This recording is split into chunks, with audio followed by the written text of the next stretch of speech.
It's a lot going on in the world of wrestling. Swerve Strickland versus Christian Cage, as well as our review of WWE Backlash 2024 live from France. Let's talk about it. Guess what? It's wrestling time.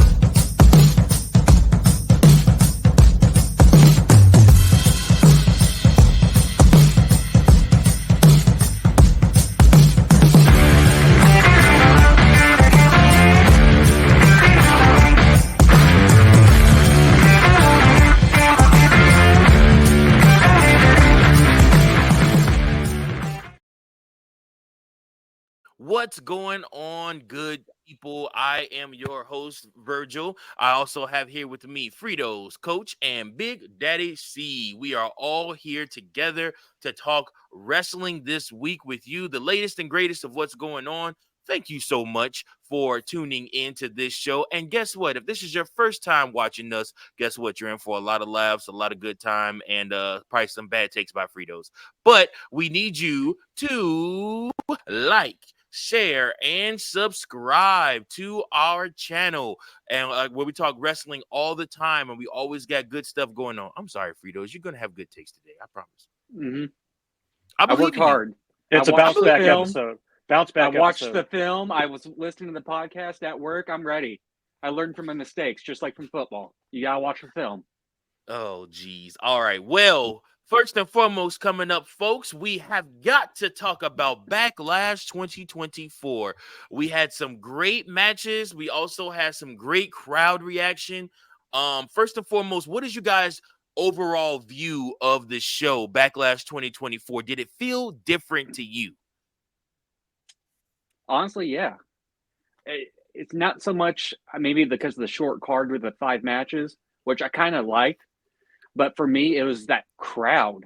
I've never seen a crowd that insane from Friday night to that pay-per-view just be electric from start to end. It was nuts. You know what the problem is? Us fat Americans are used to having WWE shows all the time. So we get tired out and sit down and just enjoy the match instead of getting up and being rowdy. Like, I guarantee you, if you strap the iWatch to all those different people there, they never sat down. All their rings were closed. They were getting all the movement in. They were like legit. It didn't matter who came out. Like I said, these places, other than the Final Testament, that was the only time it was You're right. dead silent. Yeah. But other than that, they were electric. For sure.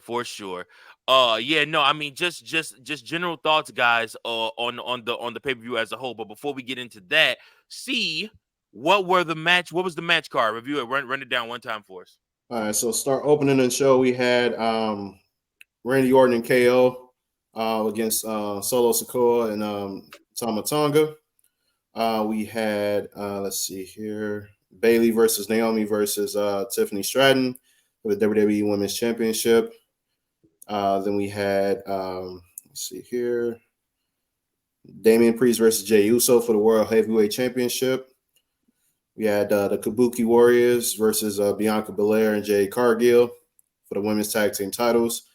We had Cody Rhodes versus AJ Styles for the WWE Universal Championship. And let me see here. It's the WWE Championship now. Yeah, I was on Bleacher Report. That's how they had it listed. Sorry. No. See, you have to be the change. Remember, I'm stopping this WrestleMania Backlash crap. You stop calling it the Universal and the Undisputed Championship. It's simply the WWE title. The WWE Championship. Or if you're Michael Cole, it's the WWE Championship. Yeah. Have you guys ever listened to that when Michael Cole says it?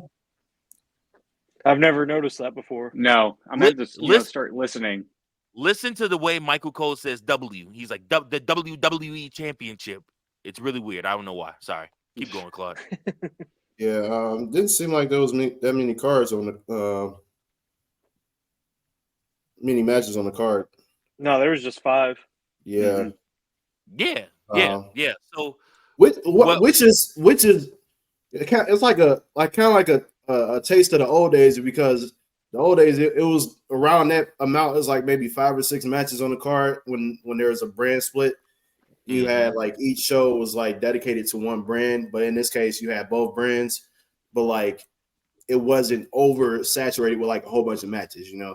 So it had that old feel of a old school pay-per-view, you know, where it's just like every match meant something and it wasn't just a throw in, you know. So it felt good, like an old traditional pay-per-view match.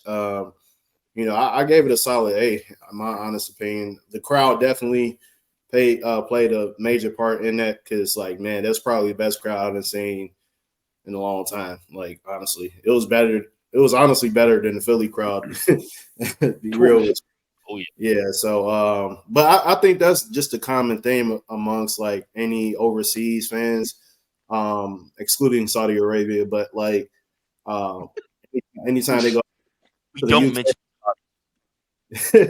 anytime I go to the UK or anywhere else like Europe, like it basically like the fans are just riled up. Like they love wrestling, arguably more than any other country, in my opinion. I feel like they really just turn up for anything WWE or AEW or TNA related. So yeah, it's hardcore fans out there. So I love to see it. To see them like singing the theme songs to most of the superstars that came out. When they were singing Orton's theme, man, that felt like it was like straight up goosebumps, man, for real. Yeah, gave me chills for sure. Yeah, I think that was the first time I ever heard someone sing Orton's theme like the whole time through. Yeah, Chills. the whole song. Yes. Yeah, I agree with you guys. I thought the crowd unbelievable.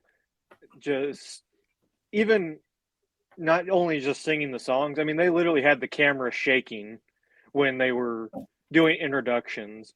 And first off, hats off to Samantha Irving for letting the crowd get their chance in before she announced everything. I thought that was really pro of her to do that. And that's just having awareness of the situation.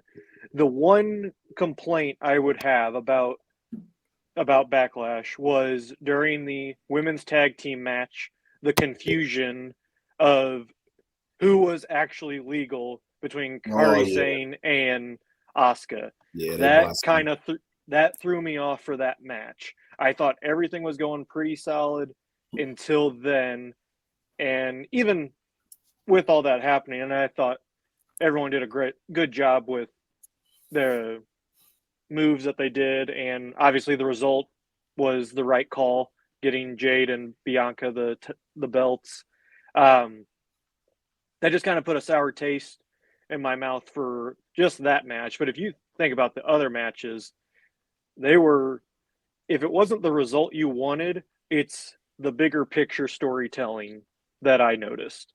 Like I was going to be honest, even though I was rooting for Randy and Kevin Owens to win, I'm thinking, well, how are you gonna do the Bloodline if they lose this match? Like that was what I was thinking. I was like, as much as I would love for them to win, it just doesn't make sense long term for them to win that match. And then thankfully they got the interference to win it. Bayley pinning Naomi was the right call, because then Tiffany doesn't lose any of her momentum, and still boy, looks does she have momentum. Oh, she's got a lot. Oh yeah. And then Priest beating Jay. Oh, go ahead. Goodness gracious. Wise man, stop stepping over the lead. Okay, you talk one. Okay, so snap. Go off, all right, wise so man. We just his heel turn is real. Okay, let's take it a step at a time. I want to step back here. First and foremost, first thing you talked about, Bloodline, Randy Orton versus Kevin Owens. Randy Orton and Kevin Owens versus the Bloodline. Perfect moment. Like I said, that the way they started this pay-per-view was sheer chaos, and I loved it. I loved every moment about them starting everything off with these guys really don't like each other. Like, there should not be a moment, and so many times in Vince McMahon's booking, like, these people did dastardly things to each other, and they would just walk out to the ring like, oh, everything's all hunky-dory, we're gonna wait, we're gonna do our entrances and all this stuff like that. But like, for these guys, like, as soon as they saw each other, like, nah, we finna get them on. Like that's real life. Like, Fritos, if you run over my kid, like, we got to fight next time I see you. And it's not gonna be I'm gonna wait and look at one side of the crowd and look at the other side of the crowd. Like, no, it's like, no, it's right to it. We got to get them on. Why would you use that as an example? Why not use Tank? He's not here. Throw some shade at him. No, why are we running over children? Like, what? What are we doing? You run over a kid. Like, what? I thought I was the only one with the heel turn here. No. I guess I'm turning heel now. Jesus. He's gonna go to jail first. You might not get No. I'm gonna kick his butt first, then he's gonna go to jail. But no, Frito, you're gonna go to jail too. I'm okay with that. As long as my son is vindicated, and then me and Frito can do the podcast from prison. It'd be okay. We do it together. I'll sneak my phone in my prison pocket. There you go. And Boom. for anyone that doesn't know, it's a phone up my ass. I'll hide my phone up sing my a ass. theme if we do the pod in the prison. R. Kelly is gonna have to sing the theme song. Oh man. Whoa, wrestling podcast. Whoa, we booked the podcast. We're booking the name of wrestling. Step in the name of wrestling. In the name of wrestling. Now I'm in the closet. I'll start a new promotion in prison. Trapped in the Gorilla Part 2. So CBS Sports covered all the matches. I'm gonna get us back on track here. Yeah, back on track. Yeah, because these boys are gonna have us off track here very shortly with what they got going on. So yeah, no, we open up the match. It's sheer chaos, and I loved every minute of it. The chaos was great. It literally lended to just like you don't know with this new bloodline with Solo Sikoa, with the rest of those guys, and with the debut former WWE superstar come back again for his second go around with the bloodline. Somebody give me his name. Tonga Loa. Thank you. You get a gold star for today. Tonga Loa made his re-debut for WWE, joining on with his brother as well as his cousin. And the bloodline is now stronger and more unpredictable than ever. Is it just me, or do you guys just see these guys like being like so savage? Like it's just like, man, like it's just dirty down, grimy, like savages. Like they don't care what they do or who they do it to. Oh yeah, this is a brand new bloodline, whereas under Roman's bloodline, under his tutelage, it was, hey, we're gonna do what we need to do to win, but we're gonna do it in a respectful way, somewhat. But with these guys, it's we're gonna win, and we're gonna make sure you never get up and challenge us again. Yeah. With this current iteration, I feel like it's more like it's on site. Like we not finna talk to you. We just hey, let's just throw hands right off the jump. Ain't no talk. No talking needs to be done. With Roman, it was just more talking, and then like you guys said, when it came down to it in the ring, they did what they needed to do. But like with Solo, like and the Tonga brothers, like they mean business. They just trying to kick some ass. Like so, that's the intriguing part about this. I still want to see if the other Fatu brother gets in at some point. But I like to see where this is going. I'm really curious to see who's really calling the shots. Like I want to know who is it. The Rock, I feel like it is. That's my hypothesis, is that The Rock been calling the shots all along. Yeah. So and then obviously I think we know where this is going to head down the road. We'll talk about that later. But sure. I'm curious to see what's going to happen with this. But that first time, guys, that they turn and beat up Roman Reigns, it's going to be insane. And they're going to beat him bad, too. They're going to beat that man up bad. Remember, you guys have to remember, Solo Sikoa told them there are consequences for losing. So there's consequences not only for Jimmy Uso, who lost to his brother Jey Uso at the biggest stage of them all, but there's also Roman Reigns that lost the WWE Championship. There are consequences for losing, and Roman Reigns answers, the Tribal Chief answers to the High Chief. That High Chief is The Rock, Rocky Maivia. So, Don't like I you said, not to cut you off, but like, don't you get like it kind of feels like when DX, it was just originally Triple H and Shawn Michaels, and then all of a sudden, I believe Shawn Michaels took time off, and then it was Triple H, retired X-Pac. if you ask them. Well, yeah. Then Triple H brought in X-Pac, New Age Outlaws in China, and like he had this new version of the DX, but it was a lot more. It was a lot better because you had guys that were doing more than just like, in the ring or backstage antics. Like they were like kicking ass when they needed to. And so like I feel like that's what's going on with this bloodline here. Like it's more than just, talking and antics backstage or in the ring. Like they really they hit a fight. And fight well they will. Yep. Fight well they will. So we will continue to keep an eye on that bloodline storyline. They also had a backstage interaction with the main event, Jey Uso, where they literally walked up to him and it was little bro, I am big bro. Big bro just looked at him, didn't even say nothing about, hey man, you knocked out my twin, but we all know what's coming. Triple H is very good in his booking with foreshadowing. So eventually, I hate that it's gonna have to happen like this, because I really want Jey to get a singles title run on his own. But I just know that every time, every step of the way that he gets a chance at a singles belt, somebody gonna end up screwing him over, bro. One of them gonna end up screwing him over, and it's going to lead to him having to go back and fight with his family. But that Survivor Series, War Games match, Bloodline versus Bloodline, that's gonna be nuts. That's gonna be crazy to get back in that cage together. Please, God, if there's any hope that we have, let that be in Chicago. Like, please let Survivor Series go back to Chicago again. I doubt it happens, but I hope it does. Please, for that bloodline match. I'll invite you this time if that happens.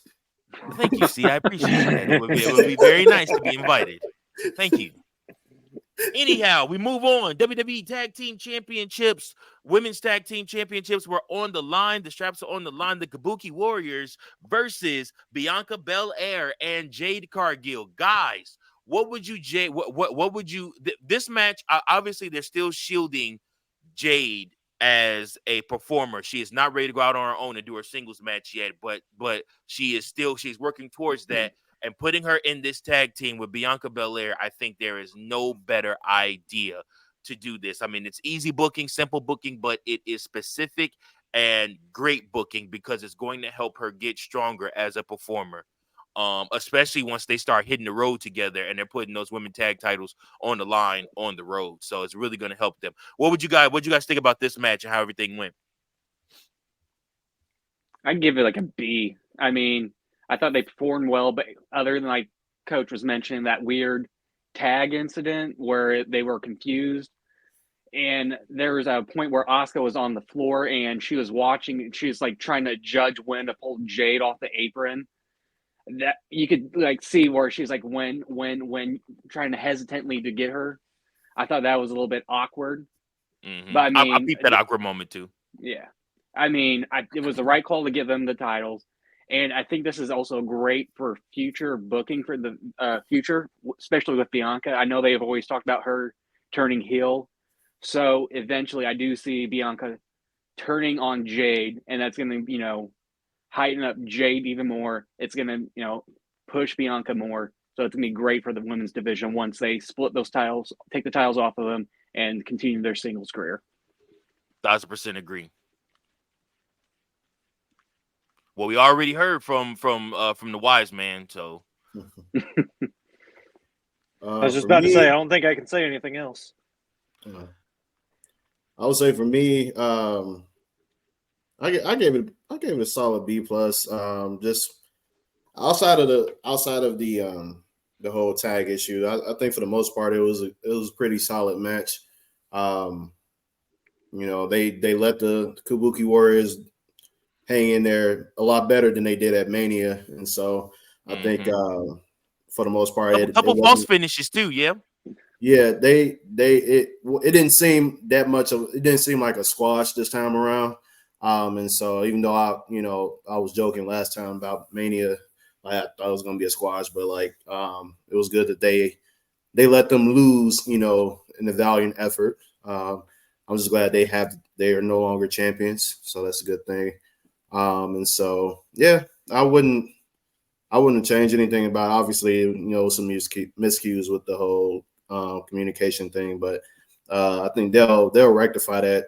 I imagine they'll have a rematch, so I'm sure they'll rectify that eventually. I say if they do have a rematch, let's do a cage match. Have a tag team championship in the cage. It's been a while since we had a cage match.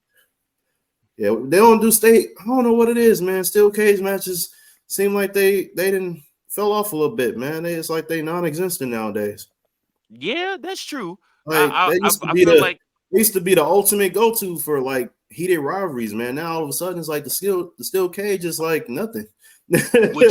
would you say that the street fight has taken over the steel cage as like the go-to? Street fights, no holds barred. DQ, no anywhere DQ, matches. Falls count anywhere. Yep, falls count anywhere. Yeah, street fights they typically make that falls count anywhere anyway. Then you got we rarely have last man standing matches now. Like we get those once in a blue moon. Like I remember like back in the day, we used to get those matches a lot more frequently than we do now. Like so. Well, I think a 3 stages of hell match was the one that I've missed. It's been a long time since you had one of those. 15 years, maybe about 15 years since you had one. Man. Yeah. That's when you needed to see if you could push somebody to the limit. I think one of the reasons they probably don't do those matches anymore is because of the fact they got so much talent and they want to make sure, like, especially with all these new titles, they want to make sure a lot of these like superstars get their shine. And so I guess having these long, like these matches that are typically known to go at least 15 to 20 minutes, maybe 25, they probably don't want to do those matches like as often. So that would be my only guess as to why we don't see steel cages, Hell in the Cells, unless we get the pay-per-view Hell in the Cell, but like we don't get steel cage matches like that anymore. Last man standings, Iron Man match. There's been years since we had an Iron Man match. I feel like we probably won't get that again. But yeah, like it's just really a whole new era. The days of like the matches that we grew up on seeing, like to end rivalries, we probably won't get that anymore. Yeah. Yep. Yeah. Unfortunately. All right. So moving right along, we had the WWE Women's Championship, Bayley, Naomi, and it's Tiffy time. What'd you guys think of this one? I thought it was a fantastic match. I thought it was kind of a weird ending, just seemed a little bit too quick. But I think, probably someone went over, so they had to short some match, or their match got short. But I thought it was the right call with Naomi getting pinned. Keep the heat on, Tiff. And, keep the title on Bayley. Keep it going. Yeah, I agree with you there, Fritos. I think I said this earlier. Having Naomi take the pin, not only does it not hurt Tiffany, but it also strengthens Bayley's reign so far, because you have her go again in a triple threat match. She wins the triple threat. I mean, that already right there, that strengthens her reign, and not only beating 2 opponents, but beating 2 formidable opponents that you could realistically think, they could definitely take the title from her. So I thought good call all the way around, good booking on that one, and great job with the spots as well from the ladies. Mm-hmm. Tiffany Stratton is as good as advertised, man. I'm like, dude. I was talking to my man Milligan, while I was watching. I'm like, dude, you could do so much with Tiffany, because she literally is so gifted in the ring. She can get in there because she's not as big or overpowering as like a Nia Jax, or even as tall as a Charlotte Flair. So like I said, so she like matches up with like a Becky and Liv and people like that, and it's believable and things like that. But then just the moves that she's able to do so effortlessly, so flawlessly, man. I'm a fan. And then she's got the best women heel gimmick going. in the business. I don't care what you say. There's no better women heel. You can talk about your Tony Storms. You can talk about, your Io Skies. You can talk about all these different heel gimmicks, heel women gimmicks. But Tiffy time, that bleach blonde, I'm better than you attitude. I mean, Alexa Bliss did it first. Give credit where credit's due.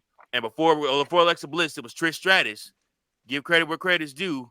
But like I said, Tiffany Stratton is both of them put together. And this is coming to me as I'm talking about it, because Trish was very good on the mic.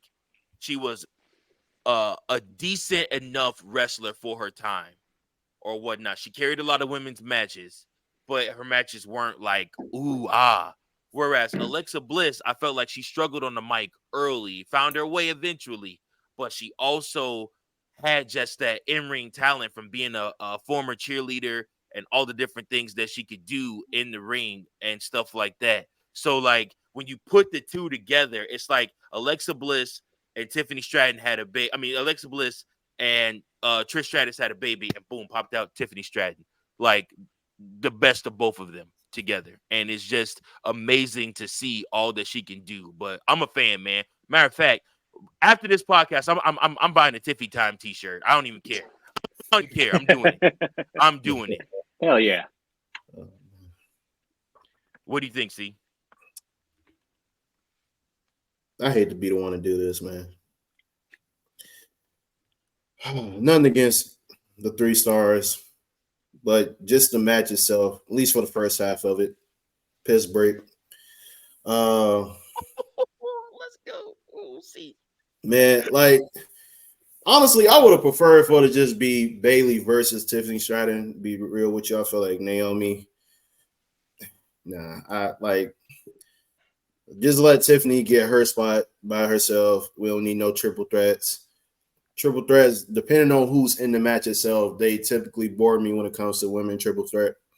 Like, I would prefer, like, if it's like top tier big names like Bayley, Becky, Sasha, or Bayley. Hell, even if it was Jade, I would have been cool with that. But like, I don't know, it's just Naomi. I feel like she had her time as like in the main event or for like women's championships. I just feel like Tiffany should have just gotten her match by like just 1-on-1 with Bayley. I would have been a lot more interested. I just really wasn't interested until like the second half. That's when Tiffany was doing her thing, pulling off the athleticism as usual. The two Alabama slams on the announce table was pretty nice. But overall, I just wasn't into it. But I expect Tiffany to get another match against Bayley, probably at the next pay-per-view, whichever pay-per-view that's going to be. I believe it. That would be King or Queen of the Ring. But the titles, there won't be any title matches, I would imagine, right? I would assume Tiffany Stratton is going to be your next Queen of the Ring. It just makes sense. These things book themselves. Right? Yeah, I can see it. Yeah, I can see that. That way she can go ahead and actually get another title opportunity and then win it. I think she'll be the next one to win the championship off Bayley. But yeah, for the most part, I wasn't into the triple threat match itself. I'd rather see Tiffany versus Bayley 1-on-1. Yeah. So I just wasn't into it. No disrespect. Speaking of that Queen of the Ring stuff, that'd be perfect for her gimmick. Right after winning that. 100%. It just extremely books perfect. itself. Mm-hmm. Books itself, guys.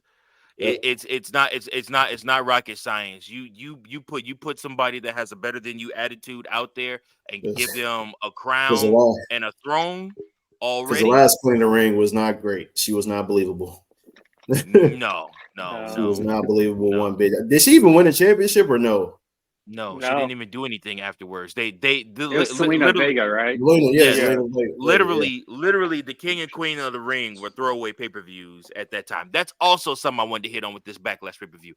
It felt like it still meant something, even though you knew every champion pretty much is going to probably retain outside of the Kabuki Warriors. It still felt like they were fighting for something.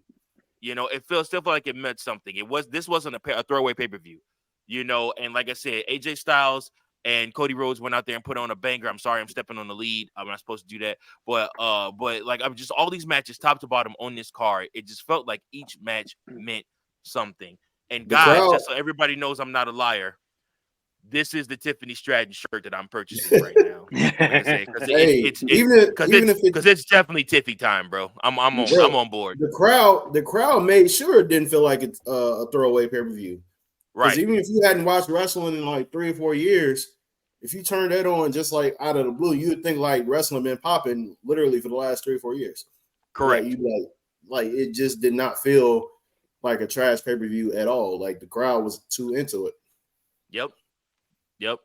All right, fellas. So now we're moving on to the World Heavyweight Championship. Damian Priest versus It's Just Me, Oos. How did you guys feel about this match? What did you guys think? I love Jay's entrance. No, you go, Big Daddy. See, that's what the hoes call me. But yeah, cringe on both accounts. Pause. No Diddy. But yeah, it was a good match, man. I knew Jay was gonna lose. Obviously, you don't want to take the title off Priest too early. You know, they've made that mistake in the past, like not letting new champions keep the belt like longer than 2005. Yeah, nah, stop playing, Mike. You know you now don't even do that, Mike. You know you love Cena winning the title back. Stop it.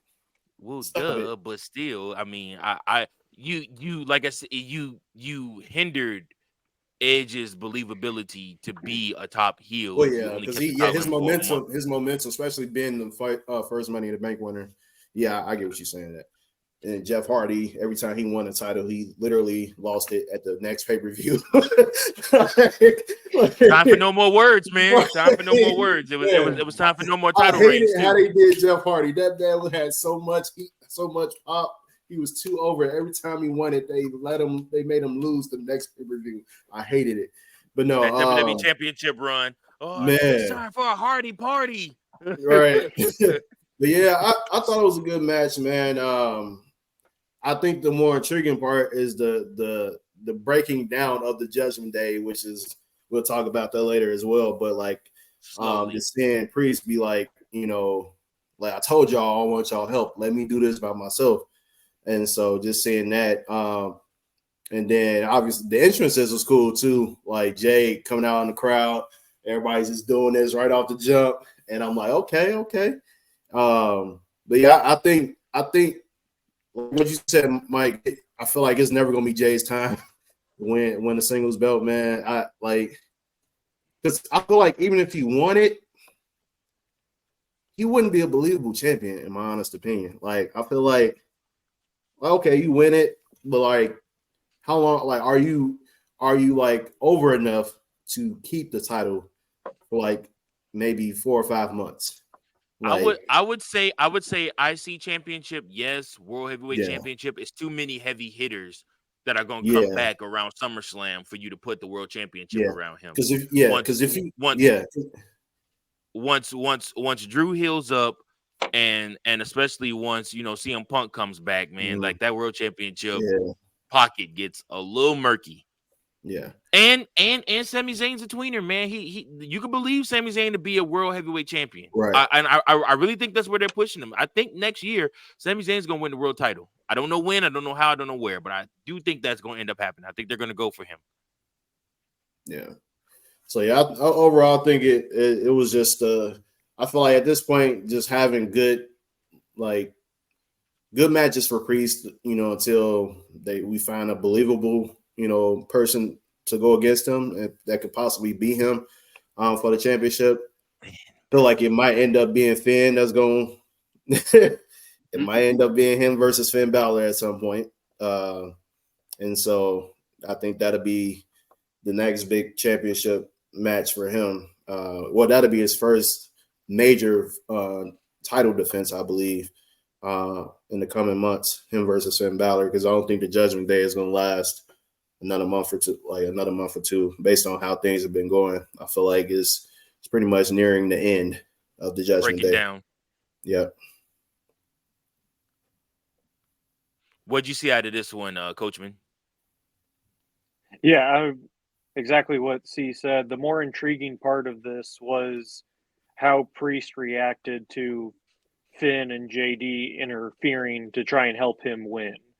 You can see that the seed was planted as soon as the Raw after WrestleMania when he said that he was pretty much going to do this on his own. But they kept saying like, "Oh yeah, we'll do this together" and everything. But you could see him saying like, "No, I'm doing this on my own. This is my title and everything." Yeah, he grabbed Finn by the beard, man. It was wild. Yeah, he's not really beating those bisexual Undertaker vibes anymore. I think he's more embracing it. If I'm being honest, he's trolling just like everyone else right now. I mean, he's buying into it. Oh man. Oh god. But either way, that was the part that Milli Vanilli Undertaker. Oh, that was a good one. Yeah, it just made sense, and I'm with you guys. I don't think Jay's gonna get his singles run anytime soon. It's just good that he is so over right now that hopefully, if he stays over for the next maybe 4 to 5 months, maybe that'll help them kind of say, okay, maybe we can give him that mid card title reign, like the IC title, or even if it's the US title, just something for him to finally say, hey, I want a singles championship. But I don't see that coming anytime soon with what this Bloodline storyline's going.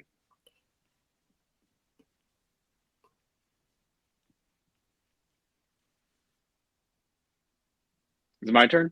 Oh, yes, okay.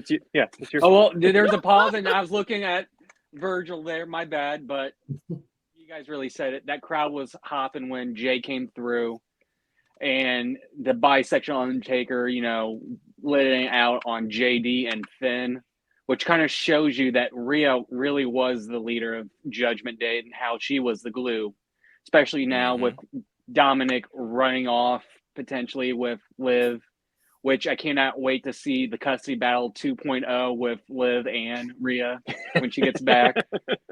It's going to be great. I kind of wish Dom also That's pretty was there. good. That's pretty good. That was a good one. Fun in that word. I kind of wish Dom was there, to interfere, because I wanted to see that crowd go nuts and boo. That would have been insane, just how loud they were. Can you imagine that boo with Dom came out just to the ring and tried to stop That'd it have or been do crazy. something? But yeah, it was the right call, especially with Clash of the Castle coming soon. I think that's when Priest drops the title and goes back to Drew, and that continues the storyline with Drew and Punk. So I mean, I'm liking this short reign of Priest, and continue on, because I think he could be a multi main event title holder. Oh, for sure. Yeah, no, this will be Priest's first title run. It won't be his last. I do believe at Clash at the Castle that he will have King Drew beat, and then King Drew will end up having the match lost to him by the Judgment Day. And I do believe there will still be a Judgment Day. I don't think they're going to break up. I think they're going to keep the Judgment Day. I think they're going to kick Priest out the Judgment Day, and then he's going to start feuding with them, and you might even see a Bad Bunny appearance in Cleveland at SummerSlam where he tags with them with Priest, because Bad Bunny ain't done in the ring either yet, and like I said, him and Priest go hand in hand together. So just some early booking from your boy, the Book It Master. Yes, I did just call myself the Book It Master. Book It Master. Come on, look. You could be the high chief of booking or whatever you want to call yourself, but I'm the Book It Master. The Booker of the Year bout. Oh, sorry. Booker of the Year. Last but not least, the Undisputed Championship. Cody Rhodes versus AJ Styles. Fellas, pretty much the outcome we thought we were going to see from this match, I would say. But also they still did a bang-up job, put on a good match, and they might actually run this back at King of the Ring or on a SmackDown pay-per-view, SmackDown show. Yeah, TV. Maybe. We'll see. I mean, like I said, I see everybody already giving Cody crap about turning into a WWE style champion by not defending his title on shows on TV and stuff like that. And Swerve has defended his title 3 different times. But also, you got to remember, for all those people that are out there that are reporting, that are sharing memes like that, Cody Rhodes defends this title 3 to 4 times a week on live events, and then comes to Russell, and then comes to shows. AEW isn't doing live events, or if they are very, very, very, very, very, very far and few in between. So that's why he defends his title so much on TV. If you go pay your money to go to a live event, I guarantee you'll get a WWE Championship match usually at those pay-per-views, or a World Heavyweight Championship match, depending on which show you go to. So, yeah, suck it. Anyways, what did you guys think of this match? I would give it a B+. Great storytelling. Within the match, wrestling was good, and I mean the outcome is what we thought it was going to be. So, what did you guys think? I'd say A- for that Okay. for that match, because yeah, everything about it was great. I think what made it for me at least the higher grade than you, Virgil, was the emotion that both guys showed in that match. I mean, AJ's really buying into this heel run that he's got. Like, he is determined to win that championship. And then of course you got Cody, who is showing he's showing those heelish tactics almost a little bit. So he's kind of like that tweener that we've kind of wanted him to be in a way. And just their facial expressions, that sold it more for me to know how much this match meant for both of them. Maybe this is AJ Styles' last chance at a title. This is Cody's first title defense. He's showing that he deserves to be the champion and the new face of the WWE. It was just a great match overall. In-ring perfection. I think they had maybe 1 or 2 botches that kind of stood out, but they recovered quickly. And that's just what happens when you have 2 veteran wrestlers in there. When one makes a mistake, the other one's right there to pick them up. And yeah, solid A- for me. I'll give the same thing, A-. I mean, it was kind of a short build-up for this feud, I thought, only because, you had the Cody parade, finishing the story going on Raw and going both shows. I mean, what else are you going to call let's it? be real. Before we got meaningful promos, like before we even got a rivalry, sorry, Fritos, before we even got a rivalry, that man was going on Raw and SmackDown at least 2 or 3 times before we even found out who his next opponent was going to be. So, I mean, it was pretty much a 3-part pep rally for Cody. Yep. But yeah, I like the idea of them continuing this feud into the next pay-per-view. I mean, yeah, I thought they put on a good show. Continuing the storyline, and I completely forgot about the Bullet Club stuff, so it was nice seeing that in the promos and continue on in the little Stardust reference too. So, I mean, going on to the next pay-per-view, they could get into each other, getting a little bit more dirty with the promos, getting at it, and I thought they did excellent. And honestly, that's when I thought the crowd was the loudest, because that's when you could actually see the camera shake up and down, left and right, because of, both of them.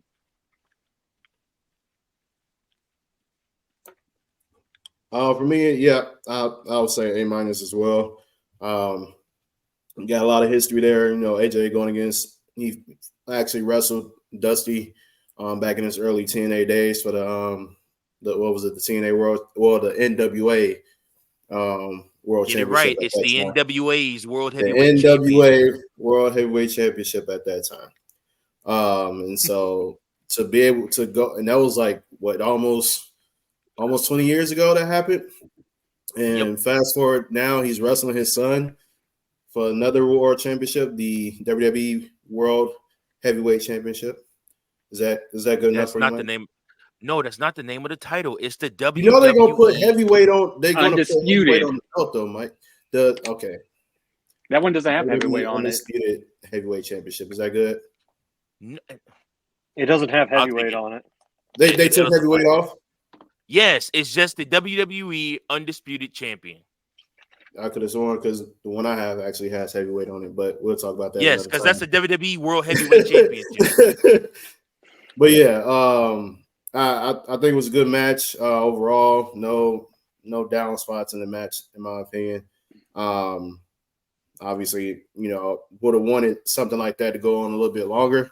But I think we'll probably get that for the second round because knowing AJ Styles, he got a lot to prove. If he loses, he's never going. He wants another run at it. I remember him going against Roman Reigns during the Big Dog era, and he went against Roman like 3 consecutive pay-per-views, lost each time the same way. Like went for the forearm and got speared in midair each time. Or he missed and then get speared off the ropes. But I feel like in this case, he's going to go against Cody again and lose. And then he's already healed, so him turning heel ain't going to be nothing. But I feel like it'll be him, just not being able to take the fact that he lost to Cody again. Then he'll get one more match after that. And that'll be the end of that rivalry. And then we'll see what happens with Cody after that. But I think by that point, we'll probably be at SummerSlam around that time. So I don't know what's going to happen around that time. But I think, AJ Styles and Cody got about another 2 more matches in them before this feud is over. So I would agree. All right, fellas, let's move over to the AEW side of things. That is our Backlash wrap-up.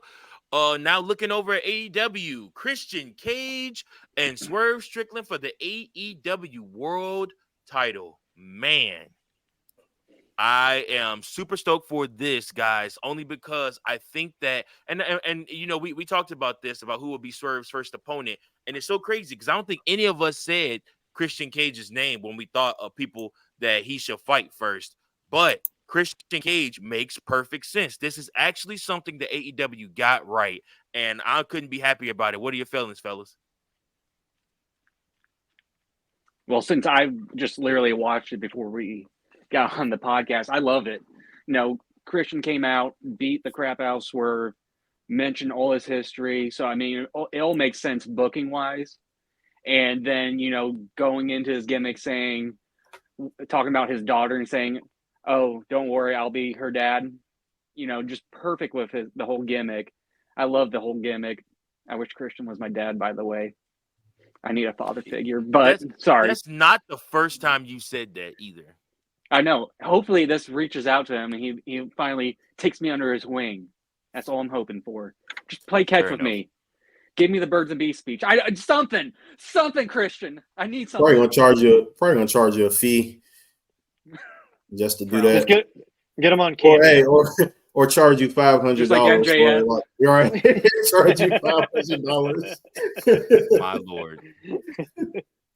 For me, I say I gotta go back and watch the footage, but I think for Strickland, I think what you want to do, especially for him being a new world champion, he's a little bit younger. I don't know how old he is, but I think it's important, like, for him to start off. You want to start off against seasoned veterans of the business, in terms of your like first few title defenses as a new champion. I feel like it helps because that way it'll basically better your career for when you, like, if you're going to stay in it for a long term. And Christian Cage, having been a world champion in multiple, companies, I feel like he's able to provide, some advice, and some like wisdom, even behind the scenes for Strickland. So that way, once like Strickland goes on in the next few years or whatever to, if he has more title runs, he'll be a little bit more seasoned by working with, legends in the business like Christian Cage, Samoa Joe, who knows, might work with Jericho at some point, which probably piss some people off. But I just feel like, hell, even if he works with Edge at some point, I'll be cool with that too. For sure. Yeah, that's who. It's not Edge anymore. I don't make the same mistake I did. I can't do it, man. I can't do it. I can't call this man. That's like me trying to call Undertaker Mark Calloway. I can't do it. Drew told y'all though. Drew told y'all to stop calling people by their real names if you don't know them in real life. He said that's really weird and creepy, and he's right about that. I will agree with that. That came out in a tweet, but it's really serious. Like if you don't know the person in real life, don't call them by their Yeah. real name when you meet them. It's I'm really like, weird. if I go But- to if I go to a wrestling con, I go to see Undertaker or Edge. Like I'm not gonna call them by their real name. I'm like, what up, Mark? What? No. So I get choke slam? No. Hell yeah. I So think get good the money gets choke execution? slam. No. I'm calling you by your wrestling name, the names that I grew up watching y'all. Like that's what I'm calling you. Like if I go to AEW signing, or if I go to an AEW event and he like signing autographs, I'm calling him Edge. I'm not calling him Adam, because even if I knew him like that or not, I'm calling him Edge. But go ahead. What about AC? What about calling him AC? No, because if that was a nickname, I don't know him like that to call him a nickname like that. That's fair. That's fair. Yeah, go ahead. Yeah, like I said, they when they were going through the show and they were talking about who his next opponent was going to be, because obviously the Young Bucks come on the screen first and they're talking trash to and they've really bought into this gimmick of being the evil EVPs, and they're trying to play it up as much as possible. And it's not hard to not like them because they know everybody already doesn't like them because of they cost AEW their CM Punk.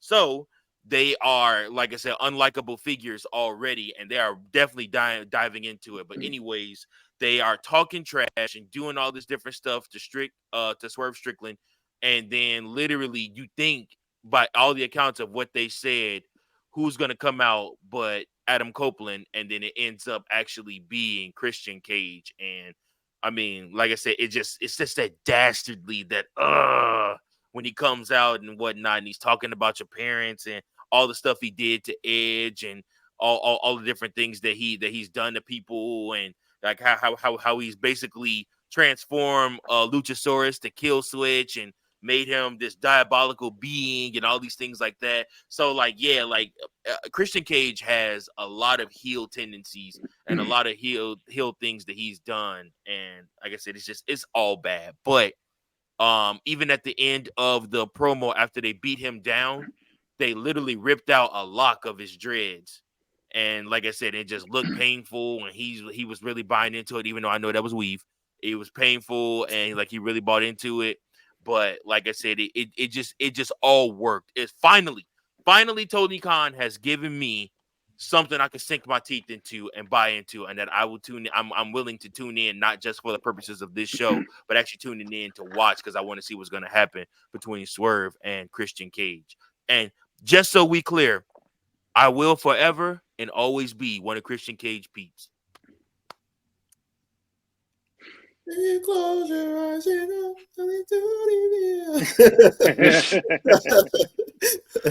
Listen, that was my man, bro. Like I said, Christian was my man, especially TNA Christian. TNA Christian to me was like, dude, this can't get no better. This is amazing.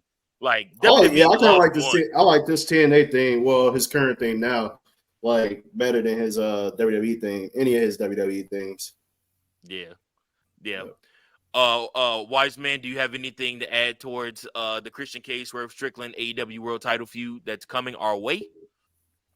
Just that this was, like you guys all said, this was the right call, because Swerve's title defense, and it's all about solidifying it, like not just saying, oh, he's only defended against lower level competition. No, he's going up against a future Hall of Famer, a legitimate threat, and I think that just makes him more reputable as AEW champion.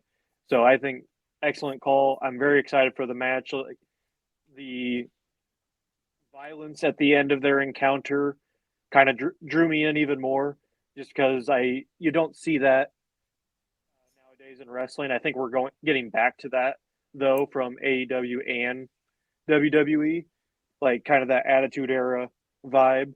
But Yep. I'm in. I'm sold on that, and I just love a good Christian Cage promo.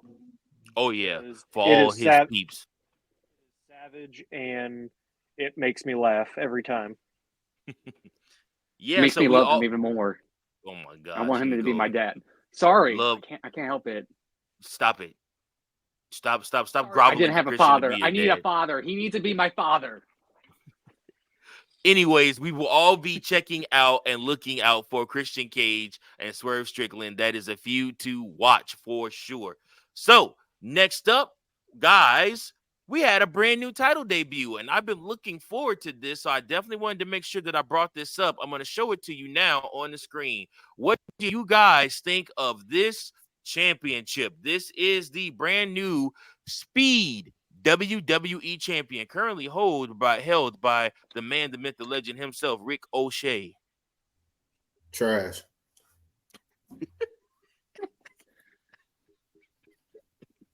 I knew Claude was gonna say that. I mean, Bro, like, come on, it man. could They look just, worse. they just making titles. They just doing whatever, man. Like, come on Claude, now. this is the Power Rangers title. Do you not see the Bro, green, the yellow, the orange, the red goddamn on there, Power and the Rangers black? Overdrive, man. Like, Go Power Rangers. bro, man, take the title. Hey, take that title off the screen, man, so I can see y'all, man. Be like Stephen A. up here. Give me my camera, please. All right, I'm sorry. like, He's gonna have an aneurysm. Get it off. like, come on, man. Really, this what Hold we on, doing? player. Another name for a cruiserweight title, X Division title. Like, come on, Pretty man. much. Who came up with Pretty this? much what Whose it is. idea was this? It wasn't Triple H. I highly doubt it was Triple H's idea. I highly doubt this was Triple H's idea. Hell no. Claude, we just talking about the makeup of the belt. Okay. So Obviously, like it's more than just the title, like because they got a whole show too. Like, it's on X. It debuts on it's on X on Wednesdays. It comes on. So look, it's great for partnership, great for business, great money for X, all of those different things. However, the concept behind it is great. The title is trash. I will give Claude that. It is bigger than what it looks on that screen. It is actually bigger on Ricochet. And so like I said, I think that's definitely a plus. It does look good. It looks better. It looks better in person than I think than the pictorial I just showed to you guys. So what do you say, Fritos?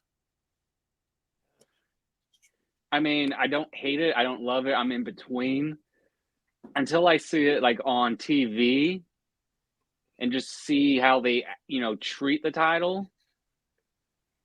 We'll see it on TV. It's on X. I'm I'm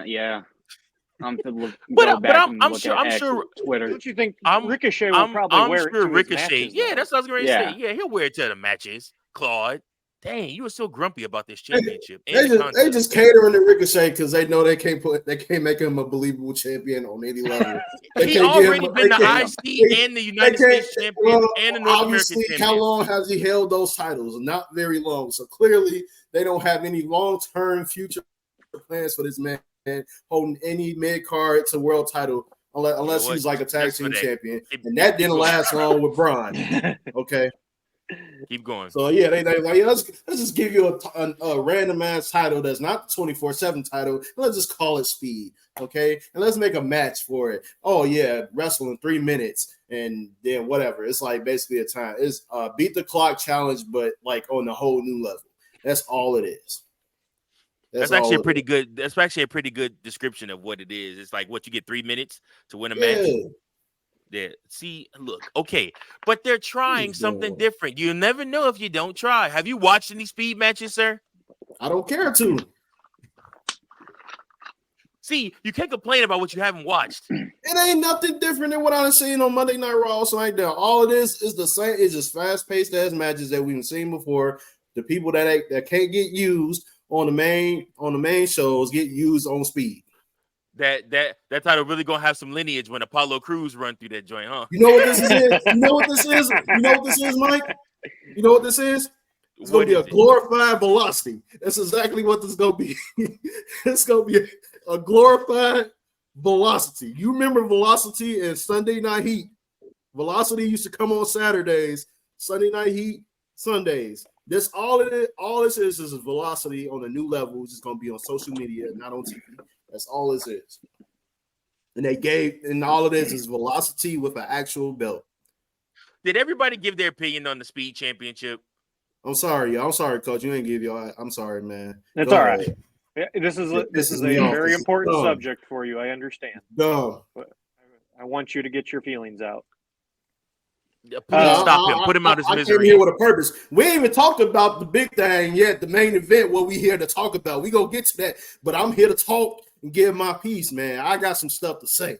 I got some stuff to get off my chest. This ain't the beer talker. I've been wanting to talk about this all goddamn week because after Friday and Monday, man, listen. Go ahead. Go ahead. Well, I'll make this quick. Concept started out good because I remember that first Wednesday when the speed matches came out. I watched it, and I think I texted you guys too. I was like, this actually isn't a bad idea. Like, it's actually kind of entertaining. Then I completely forgot about it the next couple Wednesdays, if I'm being completely honest. That's a little concerning there, but they're trying something different. I'll give them credit there. The title, though, it looks like a bunch of stickers. It looks like one of those literally, it looks like one of those toy car stickers that you put on with like your accelerator. That's those. That's exactly. This Hot could Wheels be belt. but this could be the kids' version of the title, guys. I mean, I don't know. I just Googled something and found something. Hey, All right, I found now that you mention it, I mean, hey, that is like the them image belts- going around X. I like them kid belts they sell at the house shows, bro. They just title design, not there. They did say they were going to do a women's speed champion now. Don't know when that's going to happen, but Selena Vega, boy, They better not. you right to it, Selena Vega. That's right where you hit it, right there. So we'll see how that goes. But My God, I was in for a little bit, but then it was like I lost interest. All right, so WWE re-signed a lot of talent this week. They have been re-signing a lot of talent as contracts have become due. Obviously, Cody Rhodes signed a new contract with them about a month ago. Fritos, what are some other names of people that have signed contracts and are staying with WWE Entertainment? Let me get my list. So far, we've got Eric Rowan returning back to WWE, which we're going to talk about that later. We've got Drew McIntyre, which I'm excited. Then we got Seth Rollins that re-signed. Seth Franklin Rollins is staying with WWE. No surprise there. He has been highly touted as the MVP of WrestleMania and of that whole WrestleMania season. Super excited to have him stay. A lot of people thought for a while Drew may leave, like especially when he kept losing all those matches. But now to see him fully enthralled with the CM Punk rivalry, he ain't going nowhere. He's gonna be here for a minute. What are you laughing at? Sorry, when you brought Punk, I was thinking this whole past week of him being locked in at WWE headquarters. That is a wild sight for him to be locked in WWE headquarters for a weekend. See what you did, AEW? You made that man hate wrestling so much and appreciate WWE so much that he literally locked himself in the damn tower and won't leave. Slapping Andre's and Undertaker's balls. Wow. Home. Tell the world he's going home. All right. Is there any talent resigned that you guys are excited about or care about, or can we move on? Eric Rowan. Yeah. Because clearly we know what this signing is for. What is this signing for, Big C, as we move right along? Uncle Howdy's new stable. So the rumor and report and innuendo. Sorry, Coach Man. Are you excited about anybody outside of Eric Rowan? Just Seth Rollins re-signing. Yeah. He was at the Kentucky Derby with Becky Lynch yesterday. He's walking. With Mighty Dopper. He's looks like he's walking just fine from his surgery. Becky was wearing a satellite dish. So. Hey, she had on one of them the church mother has, Mike. Yeah, no, I saw it. I saw Yeah, it. she probably got some good cable there with that direct TV. Man, Good God. Oh God. Y'all really Wow. you know what? You guys are really something. Here's my only thought. I have a couple actually. Hold on. Let me get this image pulled up for you guys so you guys can see exactly what we're talking about here. But yes, they were They have his at beard too. the yeah, he did shave his beard. It's crazy, ain't it? To see And his Seth head. Rollins. No, I I think that was just his hat. He probably doubt got he the pony. shaved. He probably got it in the ponytail. Okay, because made it look like he shaved his whole head. No, because he always Yeah. had the sides faded out. Oh, Yeah, then he maybe always the had the ads sides probably. faded out. All right, just making sure because if he did went bald, that'd be Yeah. completely crazy. Yeah, he probably got the sides faded. Yeah, Who the hell's I the don't guy know, in the middle? Yeah, man, he ain't been that clean shaved since he like left the Shield. Honestly, That's how you know he's gonna be out for a while because yeah, he shaved that beard. he shaved his beard. He shaved his whole gimmick. Yeah, no, he's gonna be Damn. out for a little hot minute. You Yeah. ain't finna see Seth freaking Rollins until probably Royal Rumble time next year, maybe I Survivor mean, Series, maybe after it's Survivor well Series. deserved because man Probably, ain't had yeah, a long next year. time off, man. It's been a while since he had some time off, so let him get the time off. For sure. And when he Guy in the comes middle. back, Period. he will be. Oh, sorry, Coach Man. We don't know who the guy in the middle is. He's just in the picture. It's a stock photo. It's a fan. All right. Yeah. Right. He ruined a good photo. Appreciate Probably your ruined the fans. satellite signal. That's funny. All right, Uncle Howdy's new stable. Obviously with Eric Rowan signing back, there are rumblings going around. Sportskeeda has reported that there are multiple people being considered for the Uncle Howdy for Uncle Howdy's stable.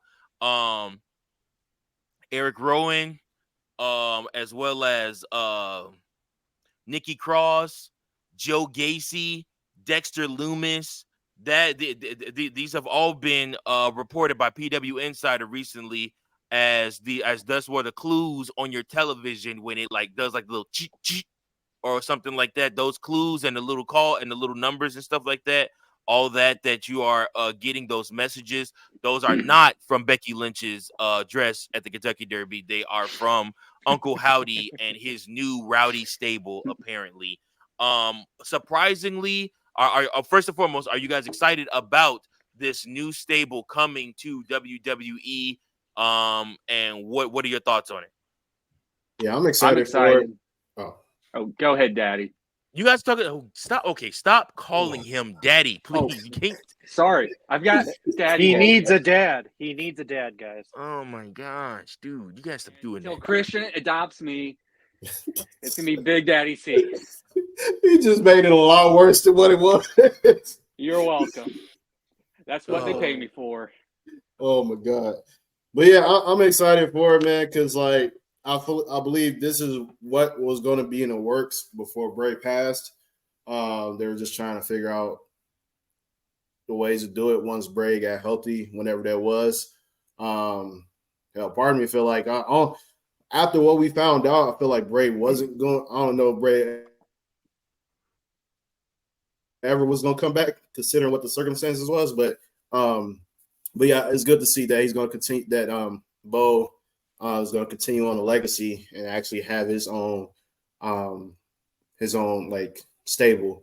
So I'm excited to see what happens, and we get to see a more creative side of Bo because we don't know how he's going to continue this, and I'm sure he's going to still work with Bray's friend that was doing the costume designings and everything. So I'm excited to see what happens with the Wyatt 6, I believe. So yeah, just can't wait to see what happens. Yeah. I'm excited. I mean, I saw something on X where basically explains how everyone in that faction or the new faction lost something. Nikki lost her faction. Joe lost his faction. Dexter's been lost in the way. Who else? Rowan, he lost the Wyatt family.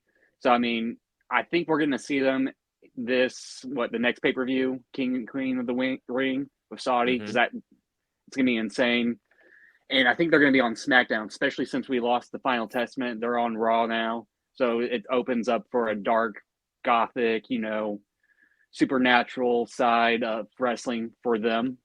The only thing I kind of wish is that Braun Strowman was with them, but I think because he mentioned about paying tribute to Bray, since Bray was a major influence on him coming up in wrestling, but I think he's going to do that on his own on the Raw side. Yeah, I think this is going to be. I think this is a faction that's going to revitalize some careers, and I think that is much needed for the people that are going to be in this. Obviously, you got Eric Rowan signing that new deal. He's always been kind of the odd man out in the Wyatt family, so it's nice that he's getting some recognition there. Nikki Cross, she's always had this potential to fill in with this role, this kind of supernatural role, but she never got that. Then she had that superhero phase. We don't talk about that. No, Okay. no, Coach. Sorry. It's like Dragon Ball Evolution. It doesn't exist. Gotcha. Dragon Ball what? Yeah. Never happened. Exactly. Understood. Dexter Loomis, we haven't seen him in a while. Joe Gacy, I wouldn't say this was more of a revitalization for him, but more of a stepping stone for him getting into this faction. It's a great tribute for Bray, but also something that is going to kind of keep his legacy moving on. And Bo Dallas, I think, is the perfect guy to do it, because why not? It's his brother. All right. So you guys ready? Yep. They got to make it make sense. I'm not into watching this mystical crap just for the sake of watching the mystical crap. When Bray Wyatt came back, he had no direction. They had nothing planned for him. It was just bringing back a name because they were trying to outshine AEW, point blank. When they bring this group back, they have to have a direction, and it has to make sense. I am thoroughly pissed with what they've done with the Final Testament from the time they brought them together. It's not made sense. It's too many of them. I mean, you got two managers because you got Scarlett and you got Paul Ellerling, like I said, and I'm just like, it's too many people. It's too much collusion. It's too much. You don't need 5 people in a stable like that, and especially 2 of them that ain't wrestling. So it has to make sense. If they're gonna do a Wyatt 6, it has to make sense. If it doesn't make sense, I'm not going to feel it. And I'm going to be upset because it's going to piss me off that they have done something to harm Bray Wyatt's legacy. But like I said, it's got to make sense. Just don't be up there doing the mystical Undertaker stuff just to do it, man. Like, it has to make sense. Like, make me care. Why should I care about this group? If you can't make me care about this group, if you can't make me care what you're booking, what you're wrestling, and all this other stuff, then what the heck are we doing here? So, okay. So when Bray came back, like the last time he came back, was Vince still somewhat in the picture in terms of making final decisions? Yes. He's no longer here. And so not Bray, but you like still Vince. have Bruce Pritchard. Yeah. But Triple H is the man for sure. And Bruce Pritchard was the one that was trying to get the Judgment Day to do that hokey stuff, but it was levitating. He was the one that was trying to do like But now Triple H is the de facto guy calling the shots. But he was the de facto guy before. So when all do that you other trust? stuff was Do you floated trust around. Triple H? Do you trust Triple H to actually get it right? I worry that Triple H is going to give pet projects out to some of these guys, some of these older guys that I've been booking for a long time, just so they have something to be proud of or to be happy with. And I think the mystical stuff is Bruce Pritchard's bag. It's what he likes. He was the one that made the call to turn the Undertaker back into the dead man or whatnot. He's always been with the mystical stuff, the little eye, the little flame to throw it to the eye thing, all these little different little tricks and stuff like that. Like, so that's been all him. That's been all Bruce Pritchard, basically. You need to have. You're in a different era of wrestling. It has to be real and make sense. Now, putting together a group of misfits is a story that's been told a million times over, but there's still a good way to tell this story with everybody being lost and not having a path, and Uncle Howdy giving them a point and a reason of why to be here. But don't just have these people show up for no reason. Don't just have them out there interfering in matches for no reason. Like, I'm going to lose my mind if the stuff just don't make sense, and it's going to make me start hating WWE. Like I said, I'm happy for everybody that's got a contract. I'm never mad for anybody that's getting a job and that's making money. Listen, people come, people go. Like I said, we getting all our Samoans in, but we had to hinder gender and get his ass up out of here. It happens. But what I'm saying is that we gotta make sure that if you're gonna sign people, if you're gonna put a group together, it's got to make sense. Otherwise, I'm gonna be pissed.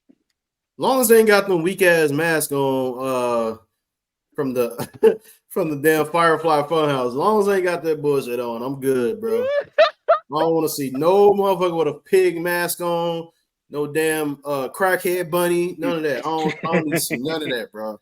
But if you watch the documentary, it made sense though, because they explain kind of detail what each character meant to Bray through his whole like career. Yeah, no disrespect.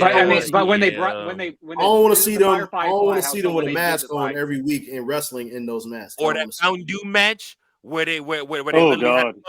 hanging off hanging off a little cliff or whatnot, watching over as Bray sends LA Knight to hell, and the LA Knight shows up on TV the next Friday night for SmackDown, like nothing never happened.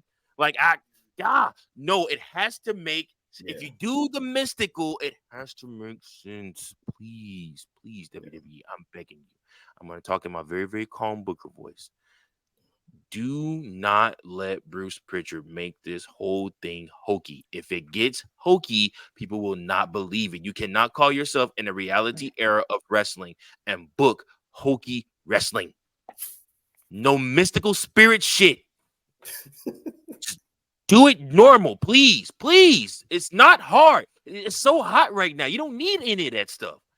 You don't need it. Speaking of making things make sense. All right, we'll go to it. Everybody clear out. We're gonna put Big C on the screen. Go ahead. Take it away. What the hell, WWE? Like, Triple H, come on, man. Triple H, what's up, bro? Come on, man. You need to call somebody, man. Hey, call me, man. I ain't gonna put my number out there because I don't want nobody calling. But like, bro, what the hell was that, man? You got a draft. Y'all promote this shit. Y'all try to make it seem like it's gonna be the NFL. Y'all got all these rounds just to draft the same people to the damn show that they was already on. And then all y'all really did was call up some NXT people, maybe a few surprises or switches, between Raw and SmackDown. That's all y'all did. Y'all got us excited for this shit. Think it was gonna be we was gonna get some like, oh, what Vince said, it's time to shake things up again. Like, really? This is what we doing? It was pointless. As the damn title at the bottom of the screen says, the draft was pointless. Friday Night SmackDown. Same people. Stay where they at. Just about. No, wait. Monday Night Raw. We thought we was gonna have a little bit more. Which in a way we did. We had some NXT call ups. As expected. A few people went to SmackDown. Okay, all right. But for the most part, all of the main people, the top females and males of the roster, main roster, stayed where they were. Y'all didn't have to do this because, one, we knew there was no point of y'all switching up the rosters anyway because all the feuds that were going on, there was no point in drafting somebody, putting them on different shows to begin with. So why would y'all have the draft this soon? For one, y'all could have just waited probably, 2 or 3 months from now after the feuds are over and they've settled. Then y'all can shake things up for real. But no, y'all want to have a draft just to have these damn people to stay where they were. Pointless. Trash. Vulgar. Crass. As my boy Birdman would say, it was crass and vulgar. despicable. Like, come on, Triple H, man. You better than that, man. Come on, man. Like, bruh. Like, you could have saved that whole draft, man. You literally just kept everybody where they were. Wasted all our time. We tuning in, not just for the pod, just to actually see where people's going to end up. And we wasted our time, man. Wasted our goddamn time, bro. I'm done, man. If anything, I spared you. I was a little bit more mild. I was prepared to bring the heat for real, but I was like, it's Triple H. I give him the benefit of the doubt, but I got to speak my mind. But y'all can go ahead. Yeah, that was more mild than I thought it was going to be. Mm-hmm. Because I'm trying to say it's PG so we don't get kicked off the pot. I had the bleep button ready. I was like, there's only certain cuss words we can get away with, so go Sure. ahead. There was only one thing that could have saved that draft. Not having it? Thank you. Say his name, he appears. Yo. Wait. You just made my night. You just made my night. Oh my gosh. Dude, I would have lost my mind if Joe Hendry would have got drafted to Raw or SmackDown or NXT. I did not care. I would be like, oh, let's go. It'd be nuts. Oh my god. Y'all on this damn Joe Hendry dude, man. I'll tell you. Bro, he's amazing. Dude, you have to get on, bro. Come on. Pause. No Diddy. But you got to jump on the Hey, man. Hey, seriously, I'm telling you. See, you got to see it right now. You got to experience Joe Hendry's magic for yourself, bro. Then you'll understand. I saw one clip on YouTube, and that was all I needed to see. Nope. Dude, what is wrong with you? Oh my god. Anyways, all right. Bro. Matter of fact, take him out the screen. Take him out the screen real quick while we look. Much better. Like I said, while we talk about the amazing thing that is Joe Hendry. Oh my gosh, y'all! Like, everything he does. Like I said, I went down the rabbit hole of his previous concerts, and my God, they were hilarious and clever. Is much better than a rock concert. Okay. Oh my gosh, dude! Listen, say his name and he appears. I believe in Joe Hendry. I believe in Joe Hendry.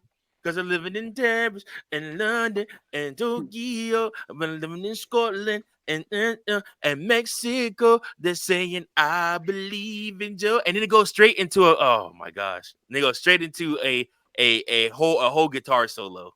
Oh. Joe Hendry. Just, like I said, when you say his name, you just get hope. You get that feeling of hope and just like some good's going to happen. And like, then he just appears. It's great. I am worried he's getting too powerful, though. Now he's just vanishing in thin air right now. Listen, he's becoming the Undertaker. Joe Hendry is the only one Bruce Pritchard can get his hands on and make him vanish and appear. Like I said, like that. Please, Bruce Pritchard, make him appear. Make him appear on this podcast, please. Oh God! But I'm going to say one thing about the draft before we go on to the next one. I think right now, since it's Triple H's era, I'm still disappointed with the outcome. Them hyping it up, but I'm fine with them doing the draft the way it did, as long as they change the rules to next year. That way, we know. All right, we're in a new era. Be like, all right, whoever was drafted in the first round, they are not locked in, or if they're locked in, kind of treat it like fantasy football. If you got keepers. They're the first round, they're locked. You cannot do it. Everyone else is free. Or it's just NXT draft call-ups. And if they re-sign someone, during like winter or anything like that, they can draft them to like NXT and do like a call-up for that or something like that. Just to mix it up. I think right now they were kind of just, I'm not saying dead set, but just kind of just stuck in a rock in a hard place right now. There's always trades too. Remember they used to do trades? Which Yeah, they talked about well, doing trades this Monday, I thought, or Friday. They said something about trades. yeah, well, it's May 5th. The rosters are locked and nothing's happening. So it's time for us to move on to our favorite part of the show, my personal favorite part of the show. And you know what's coming, everybody. If you've been watching us, you know it's time for Frito's Fave 5. Yes, sir. Frito's favorite 5 wrestlers of the week. Fritos, my brother, as your music cues up, who you got for us this week? Don't worry, there's no Zen sponsorship because of that crappy week last week. I'm trying to redeem myself. I wasn't gonna sing. I wasn't gonna sing it anyway because I was like, you got to earn that back. You know I do. Here, I'm gonna you hype know up I do. Wise man. At number 5, I've got my main man, L.A. Knight. Yeah. Yeah. He had an excellent match against Angel and announced that he is entering the King of the Ring. But guess what? Things are coming for him. For those who wait, I expect a huge summer for him. Yeah. Yeah. Yeah. At number 4, I've got the new Bloodline. Finally, Solo's breaking that streak of losing. Tonga showing off his stuff in the ring. And we're getting a new surprising member of the family, not being Fatu. And let's see, and it's going to make things interesting with that whole storyline. I'm really looking forward to it. Getting really invested. At number 3, I've got Bianca and Jade. I thought their match was decent. I'm glad they got the gold. But what the number one thing I'm looking at is future booking. Bianca turning heel and pushing Jade further up there in the championship. At number 2, I've got Cody. Didn't have much time to build up this feud with AJ. That's fine. I get it, the Cody parade. But guess what? This is going to be great because we're finally going to get a WWE champion on every night on Friday Night SmackDown. Because Cody's going to be that guy, and that match just proved it. And number 1, it's not a wrestler. It's the WWE Universe at France. That audience was nuts. They put on probably the best performance of all time. Being nuts, being loud, going crazy, buying everything.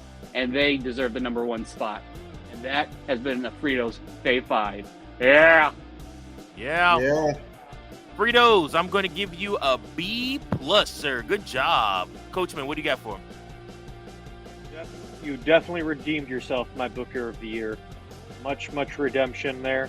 I give you a solid B. I give you a B as well, man. It was good redemption this week, man. Just keep up the good work. You know, no more letters. We need numbers. We need numbers from here on out. No more letters. And if I had to guess, I'm pretty sure Tank would give you an F.